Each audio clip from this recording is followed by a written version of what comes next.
You guys, I just discovered another super easy bake. So if you want to do like a Mexican, but you're tired of making tacos or burritos all the time, I don't really get tired of it personally, but I kind of made myself do like a casserole the other day. So, because we had tortilla shells, and sometimes, oops, it's popping in the microwave. Sometimes here at my parents' house when I'm staying, like they get like a really big thing of it because they'll go to Sam's and like Costco, right, and buy stuff in bulk. And I don't do that. I'll just go to like the Publix or wherever, the grocery store.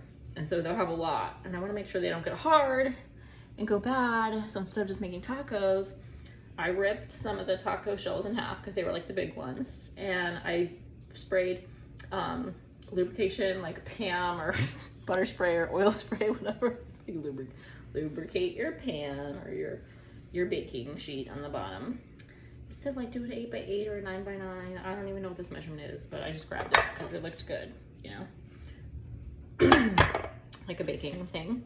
And spray that, and then just start putting, if it's small tortilla shells, you put them in whole, like a couple of them on the bottom to line it up.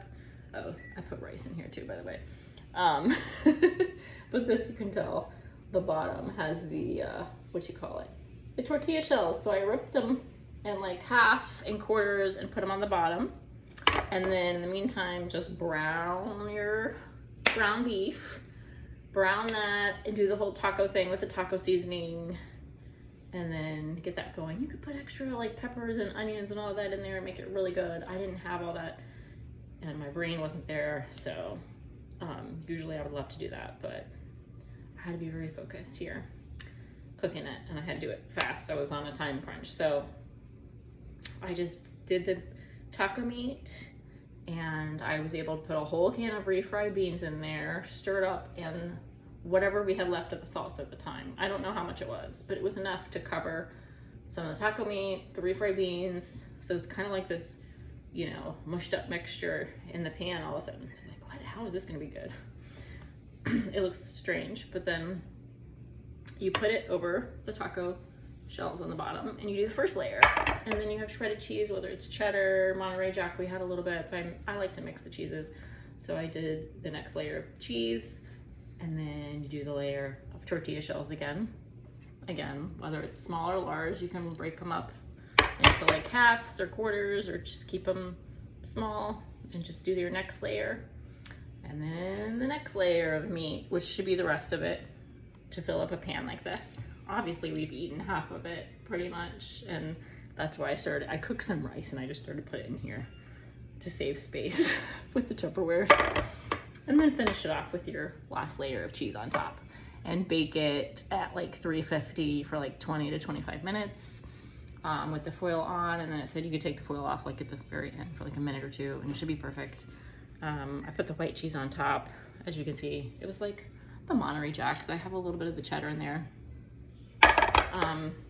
But yeah, you can totally go crazy with toppings, obviously. Like, I just realized I could put jalapenos on. When I have sour cream, you know, I'm always about that. But you could get really into it with, you know, the peppers and the onions. And we had a tiny little bit of hot sauce that I used. I'm trying to use and like utilize everything before it goes bad. So that was a very good idea. And yeah, it makes really good for leftovers. It looks really weird when it's just in the refrigerator leftover cold, but once you heat it up and you've got that nice ooey gooey cheesiness again. I feel like all my easy college cooking 101, it has to do with cheese, ooey and gooey, no matter what, whether it's Italian or Mexican, American. So it's easy to get some of that rice that I put in there, like put a little bit on the side, because it's not too heavy with the tortilla shells. But yeah, you can go crazy with the toppings, and it's kid friendly, mother approved, college cooking 101.